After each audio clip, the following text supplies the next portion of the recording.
बातमी मुंबईतल्या 5 नामांकित क्लबच्या संदर्भातली आहे। सध्या अन्न आणि औषध विभागाचं प्रशासन अधिक सतर्क झालंय।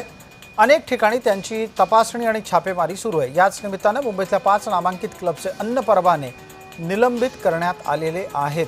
तुकाराम मुंडे यांनी या क्लबमधल्या अन्नाची गुणवत्ता तपासल्याच्या नंतर हा निर्णय घेतला आहे।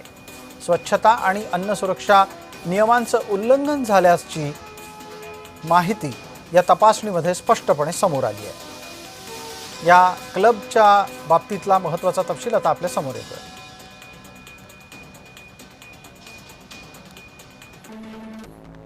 क्रिकेट क्लब ऑफ इंडिया हा एक अत्यंत प्रतिष्ठेचा दक्षिण मुंबईतला महत्त्वाचा क्लब आहे।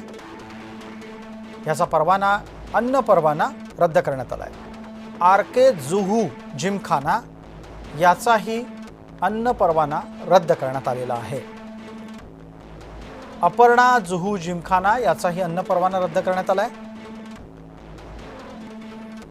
MIG क्रिकेट क्लब वांद्रे पूर्व या क्लबचाही अन्न परवाना रद्द करण्यात आलेला आहे। विलिंग्डन स्पोर्ट्स क्लब हा दक्षिण मुंबईतला एक लब्ध प्रतिष्ठितांचा क्लब आहे। त्यांचाही अन्न परवाना रद्द करण्यात आलेला आहे। आमच्या सहकारी ज्योत्सना गंगणे आता आपल्या सोबत आहेत। ज्योत्सना, पटकन सांगा, हा इतका मोठा निर्णय घेतला गेल्याच्या नंतर त्याची अंमलबजावणी बिनबोभाट होईल असं आपल्याला वाटतं का? कारण हे सगळे क्लब हे मुंबईतल्या लब्ध प्रतिष्ठितांचे क्लब आहेत।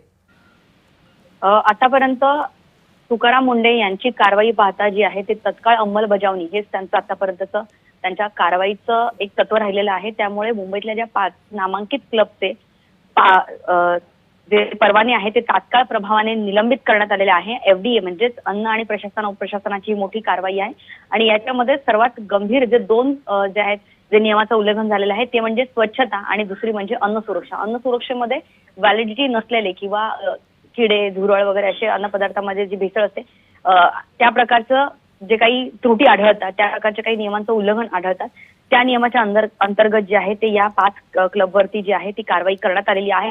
या तपासणीमध्ये झुरळांचा आणि माशांचा प्रादुर्भाव जो आहे आणि खास करून अस्वच्छ स्वयंपाकगृह आपण बघतो की मोठमोठे क्लब जे आहेत ते बाहेरून खूप छान स्वच्छ वाटत असतात, मात्र आतून त्याची किचनची तपासणी केल्यानंतर हे उघडकीस आलेलं आहे।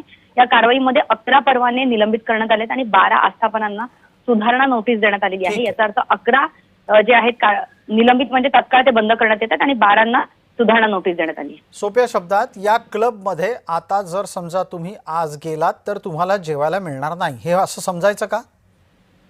नक्की आपण असं बोलू शकतो, कारण जी आहे ती परवाने निलंबित केल्याच्या नंतर ते सील केले जातात आणि ज्यांना सुधारणा नोटीस दिलेली आहे त्यांना एक टाइम पिरियड दिला जातो की एवढ्या वेळामध्ये तुम्हाला ज्या काही नोटीसमध्ये सूचना दिलेल्या आहेत त्याचे तत्काळ पालन केलं गेलं पाहिजे। आणि मुंबईमध्ये जे आहे 81 हॉटेलवरती 3 दिवसातली ही कारवाई करण्यात आलेली आहे। त्यामुळे तुकाराम मुंडे यांच्या कार्यपद्धतीनुसार तत्काळ ही कारवाई जी आहे ती करण्यात आलेली आहे। धन्यवाद।